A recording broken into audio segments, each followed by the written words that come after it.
So, you know, I once pointed out, and I have pointed out probably more times than I should have, that when you're worried about stuff, you should always ask yourself, am I worried about stuff that is actually happening, or am I worried about stuff that I think may happen?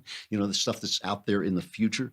And when I look back at this year, really, so many of the things that I worried were going to happen didn't happen. And they didn't happen in the strangest way. Like I worried that Donald Trump was going to revert to his Democrat instincts, especially with the Republicans kind of bobbling the ball on healthcare. But instead, through the wonderful manipulations of God, as God manipulating history, the Democrats were so hateful, and the media was so hateful and so dishonest, and so their resistance was just a constant barrage of attacks that they didn't give Trump any room to move to the left. If they had done what I told Republicans to do, which was play the cards you're dealt, if they had said, okay, Trump is president, we're not going to impeach him, there's no Russia collusion, let's now deal with the president we have. If they had done that, I think Trump would have been a lot more amenable to shifting toward the left. Bad for us.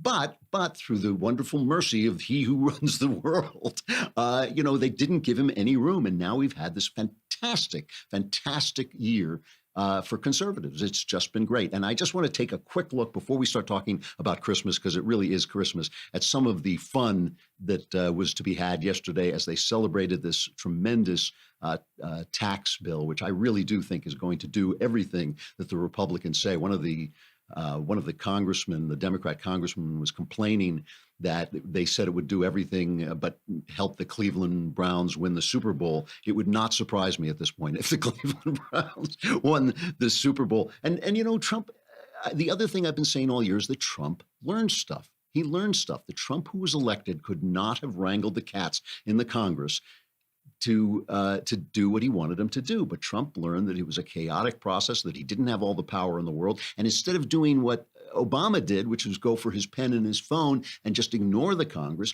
he learned to wrangle the cats. And he did. It's obviously, he got a lot of help from Mitch McConnell and Paul Ryan. Can't do it without those guys. We on the right sometimes beat up on them because they're institutional guys. They don't do the kind of thing that the radio talk show hosts tell us they should do, because they're out there in the midst of it trying to get all these different people with all these different agenda together to get them to do what they want to do. And it's hard. And Mitch McConnell is a realist.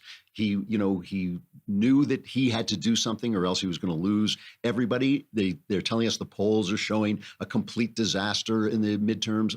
What I would tell you is, don't worry about it yet. We do not know what's going to happen.